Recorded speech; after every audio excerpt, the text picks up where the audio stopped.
የደስተኛ ትዳር ቀመር ምንድነው? ሁሉም ሰው ፍቅር፣ መከባበር፣ መግባባት ይላል። ግን አንድ በጣም ሚስጥራዊ የሆነ ነገር ደስተኛ የትዳር ህይወትን ሊወስን እንደሚችል ብንነግርህስ? ምናልባትም እስከ ዛሬ ድረስ ያልተረዳኸው ወይም ትኩረት ያልሰጠኸው ሚስጥር። ይህ ሚስጥር የአንዲት ሴት ከአባቷ ጋር ያላት ግንኙነት ነው። አዎ፣ በትክክል ሰምተሃል። አንዲት ሴት አባቷን በምን ያህል መጠን እንደምትወድና እንደምታከብር ለደስተኛ ትዳርህ ቁልፍና በጣም ወሳኝ ነው።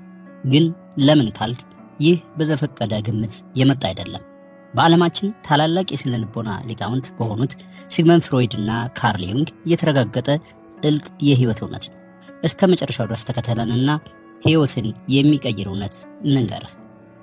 ታላቁ የስነ ልቦና ሊቅና የሳይኮአናሊሲስ መስራች የሆነው ሲግመንድ ፍሮይድ እንደሚለው ያለፈው ታሪክህ የወደፊትን ይቀርጸዋል። ይህ አባባል በአንድ ወጣት የትዳር ታሪክ ውስጥ በትክክል ታይቷል። ስሙ አብርሃም ይባላል። ከዓመታት በፊት ዮርዳኖስ ከምትባል ልጅ ጋር ፍቅር ያዘው። ዮርዳኖስ በጣም ቆንጆ፣ ብልህና ፈገግታዋ የማይጠገብ ናት። ግን አብርሃም አንድ ነገር ሁሌ የሚያስገርመው ነበር። ዮርዳኖስ ስለ አባቷ ስታወራ ሁልጊዜም የፊት ገጽታዋ ይለዋወጣል። አባቴ በጣም ይቆጣጠረኛል፣ መጥፎ ሰው ነበር እያለች ደጋግማ ታወራለት ነበር።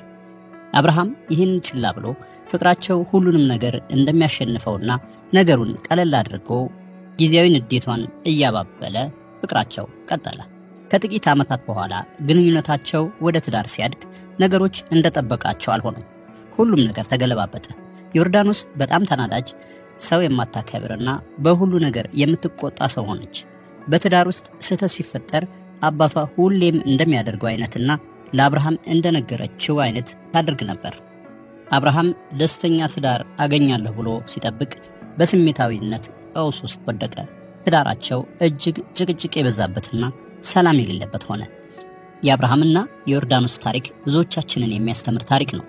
አንዲት ሴት ከአባቷ ጋር ያላት ግንኙነት በውስጧ ያለውን ፍርሃት፣ በራስ መተማመንና ፍቅርን እንዴት እንደምትረዳ ያሳያል። የዛሬው ቪዲዮአችን ስለ ትዳርና የፍቅር ግንኙነት ዋና መሰረትና ወሳኝ ነው። በዚህ ቪዲዮ ይህ ነገር ለምን እውነት እንደሆነ ከሶስት ታላላቅ የስነ ልቦና ሊቃውንት ንድፈ ሐሳቦች በመነሳት ጥልቀት ያለው ትንታኔ እንሰጣለን።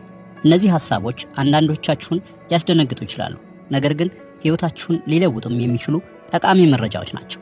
እስከ መጨረሻው ድረስ አብራችሁን ቆዩ። በመጀመሪያ ወደ ሲግመንድ ፍሮይድ ትንታኔ እንሄዳለን። የሳይኮአናሊሲስ አባት የሚባለው ሲግመንድ ፍሮይድ አንድ ልጅ ከወላጆቹ ጋር ባለው ግንኙነት ውስጥ የሚያልፍበትን የስነ ልቦና ሂደት በሰፊው አስቀምጧል። ለወንዶች የኤዲፐስ ኮምፕሌክስ፣ ይህም ማለት ወንዶች ከእናታቸው ጋር ያላቸው ግንኙነት ወሳኝ እንደሆነ ሁሉ ለሴቶችም ቢሆን ከአባት ጋር ያላቸው ግንኙነት ከህይወት ጉዟቸው ጋር የተያያዘ እንደሆነ በሰፊው አስቀምጧል። ፍሮይድ እንደሚለው ከሆነ ሴት ልጅ ገና በለጋ ዕድሜዋ ከአባቷ ጋር ከፍተኛ ፍቅርና ቁርኝት ትፈጥራለች። በዚህም አባት ለሴት ልጅ የመጀመሪያው የወንድ ምሳሌ ወይም ሜል ፕሮቶታይፕ ነው።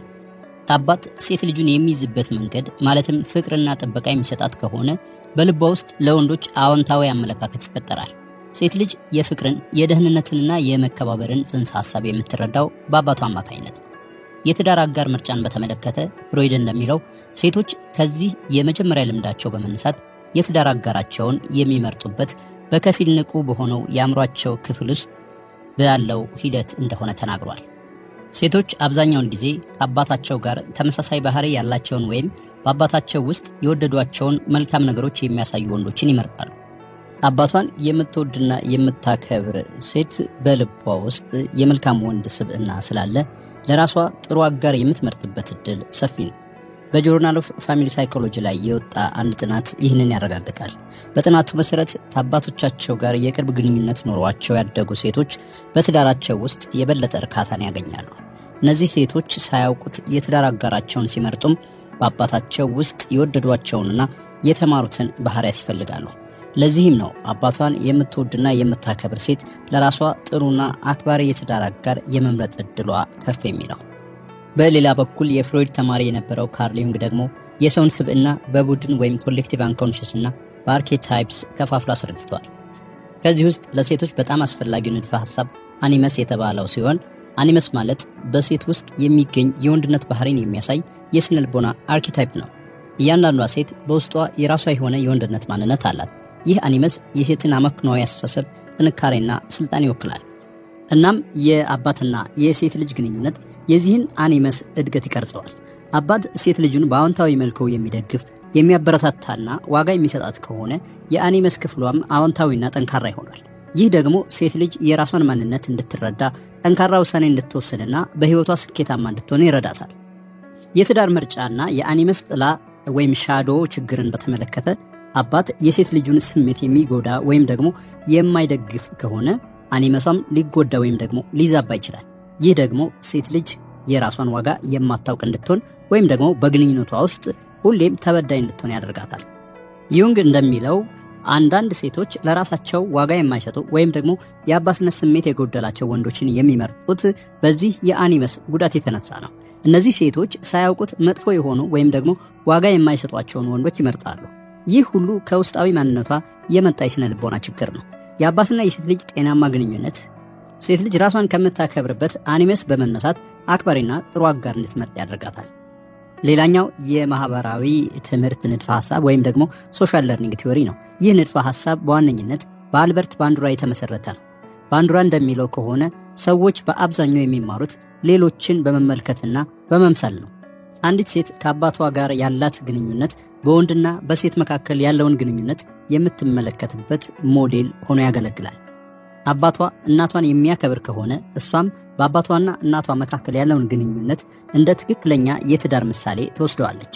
በሌላ በኩል አባቷ እንዴት እንደሚወድ እንደሚያከብርና እንደሚያሳድግ በማየት እሷም እንዴት መውደድ እና ማክበር እንዳለባት ትማራለች። ይህ ደግሞ ለራሷ የትዳር ግንኙነት ጠቃሚ ልምድ ይሆናታል። አባቷን የምትወድና የምታከብር ሴት የፍቅርንና የመከባበርን ባህሪ የለመደችና በውስጧ ያኖረች ስለሆነች በራሷም ግንኙነት ውስጥ ተመሳሳይ ባህሪን ታንጸባርቃለች። እነዚህ የስነ ልቦና ንድፈ ሐሳቦች አንዲት ሴት ከአባቷ ጋር ያላትን ግንኙነት ለወደፊት ግንኙነቷ ለምን ወሳኝ እንደሆነ በጥልቀት የሚያስረዱ ናቸው። የፍሮይድ ንድፈ ሐሳብ ሴት ልጅ የትዳር አጋሯን የምትመርጠው በከፊል ድብቁ አእምሮዋ ክፍል ውስጥ ባለው አባት ምሳሌ እንደሆነ ይናገራል። የዩንግ ንድፈ ሐሳብ ደግሞ የአባትና የሴት ልጅ ግንኙነት የእሷን ማንነት፣ በራስ መተማመንና የወንድነት ባህሪ እይታ ወይም ደግሞ አኒመስ እንደሚቀርጽ ያሳያል። የባንዱራ ንድፈ ሐሳብ ደግሞ ሴት ልጅ ከወላጆቿ እንደምትማረውና ለወደፊት ግንኙነቷ እንደ ሞዴል እንደምትጠቀመው ያስረዳል። ስለዚህ አባቷን የምትወድና የምታከብር ሴት መምረጥ ጥልቅ የሆነ ስነ ልቦናዊ መሰረት ያለውና ለደስተኛ ትዳር ተስፋን የሚሰጥ ምርጫ ነው ማለት ይቻላል። ስለዚህም የትዳር አጋርህን ስትመርጥ ከውጫዊ ውበትና ከአካላዊ ገጽታ በላይ ወደ ጥልቅ ስብዕናዋ መመልከት ይኖርብሃል። አንዲት ሴት ከአባቷ ጋር ያላትን ግንኙነት በመመልከት ስለ ማንነቷ፣ ለፍቅር ያላትን አመለካከትና ለወደፊት ህይወትህ ምን አይነት አጋር ልትሆን እንደምትችል መረዳት ትችላለህ። ይህ ምርጫ ቀላል አይደለም፣ ነገር ግን ደግሞ የህይወትህን አቅጣጫ የሚወስን ቁልፍ ነው። እናም ቪዲዮውን አይተህ ስትጨርስ አንድ ነገር አድርግ። ይህንን ሐሳብ በደንብ አስብበት። ይህን ቪዲዮ ከወደድከው ላይክ አድርገው፣ ለሌሎችም እንዲደርስ ሼር አድርግና ለቻናሉ ቤተሰብ ካልሆንክ ደግሞ ሰብስክራይብ አድርግ። ስለ ቪዲዮው ያለህን ሐሳብ ወይም አስተያየት ወይም ደግሞ ጥያቄ በኮሜንት መስጫው ላይ ጻፍልን። በቀጣይ ቪዲዮ እስከምንገናኝ ድረስ ሰላም።